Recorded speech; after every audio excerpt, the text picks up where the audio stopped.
Talagang tinatapon ko yung lakas ng boses ko. Yan.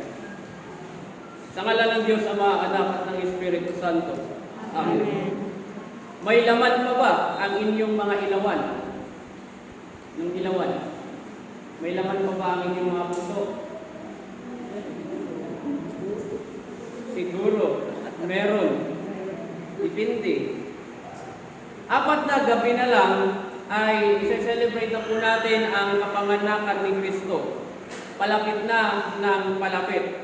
At the same time, ina-anticipate din po natin na darating din ang ating Panginoon. Ayon po sa ating takdang panalangin, ito ang sinasabi. Taon-taon tayong nagpapasalamat sa Diyos dahil inaasahan natin ang pagdating ng ating tagapagligtas, ang Panginoong Jesucristo. Ipagkaloob nawa na ating buong kagalakang tanggapin siya bilang tagapagligtas upang may kumpiyansa tayong haharap sa Kanya bilang ating hukom. Ngayon, pagnilayan po natin ang sinasabi ng ating takdang panalangin o collect. Ano ang ibig sabihin nito? Balikan natin ang unang pagbasa mula sa Isaiah. Si Propeta Isaiah ay sinugo ni Yahweh upang dalhin ang mabuting balita sa mga inaapi, sugatang puso, bilanggo, upang aliwin ang mga nagluluksa, magpasaya, umawit ng kagalakan at purihin ang Diyos. Narinig niyo ba yung naging magbasa kanina? Very challenging ang first reading. Lalo kasi simula ng ating misa ito. Kaya, isa rin ito kung bakit inaanyayahan ng bawat isa na kapag magsisimula ang misa, ay nakafocus na po tayo sa ating gawain ngayon.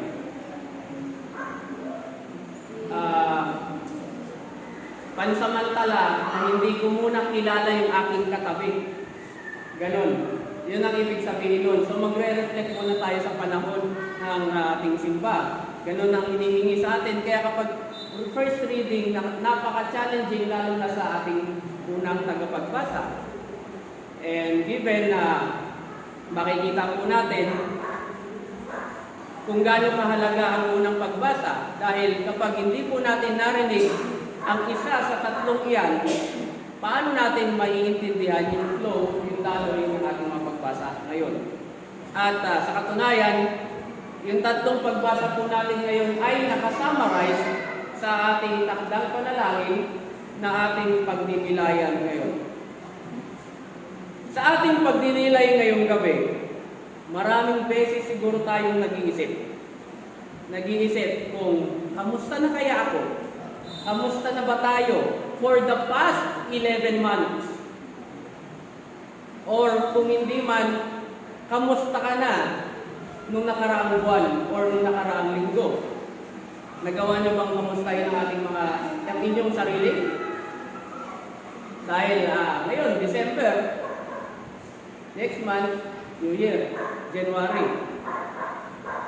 At part ng aking pangungumusta ay ang tanong na ito. Naging instrumento ka ba ng Diyos upang magdala ng mabuting balita? So again, kamusta kayo for the past 11 months? Or for the past months or weeks? So bakit ko po natanong ito? Alam po natin na kapag tayo ay nabagot, naburyong, siyempre maghahanap po tayo ng pwede nating gawin. Ano-ano kayang pwede nating gawin sa loob ng bahay, sa bakuran natin, sa bukid natin. Maghanap tayo ng mga pwede nating gawin dahil ayaw nating mabagot. At pansinin po natin na sa bawat paggalaw natin, ang gawain or yung gagawin ng tao ay para lahat sa kanyang sarili. Or if not, para sa kanyang pamilya. Exercise, trabaho sa bukid, sa tindahan, sa bahay, makipagkwentuhan, gumagala kung saan-saan. Ayan, yan ang ginagawa natin. Nababagot tayo, kaya naghahanap tayo ng gagawin. Ganyan ang gagawin ng tao. Kaya minsan, dahil naiba yung focus ng tao, pag tinanong sila tungkol sa Pasko, ayan, pare, paano mo ba i-celebrate yung Pasko? Usually, sagot ng mga tao, hindi na ako mag-aanda. Dami namang pupuntahan na bahay dyan. Tama? Hindi na ako mag-aanda. Dito lang ako sa bahay. Matutulog. Bukas na lang. Yung mga ganyan. Ay, hindi. Tulog ako niyan. Sigurado. Sineselebrate pa ba yan? Ayan yung mga tanong. Yun yung mga sagot usually. At nakakalungkot po dahil sa totoo lang, ganun nga, nawawala yung focus doon sa esensya ng Pasko. Nawala na talaga ang esensya ng Diyos sa buhay ng tao. Kaya tuwang-tuwa ang kaaway, ang demonyo, sa ganitong nagiging asal ng tao. Jesus is no longer in our hearts. Jesus is no longer there in the hearts of the people. Kaya nga, ang una kong tanong, may laman pa ba ang inyong mga puso, ang inyong ilawan? Kaya paano na lang kapag biglang dumating si Jesus sa atin? Madadatnan niya kaya ikaw na hindi handa or handa? Paano na yan? Isa sa mga nakakalimutan natin na paraan ng paghahanda ay magiging mapagpasalamat, thankful sa Diyos. Kung tayo ay mapagpasalamat kay God sa mga dumadating na blessings or even disgrasya, hahayaan mo na gagamitin ka pa rin ng Diyos na instrumento niya, like Isaiah. Well, bakit disgrasya? Hindi naman lahat blessings lagi, di ba? Sabi nila, blessings in disguise. Laging may blessings sa kabila ng mga negative na pagsubok na pumapasok sa ating mga buhay.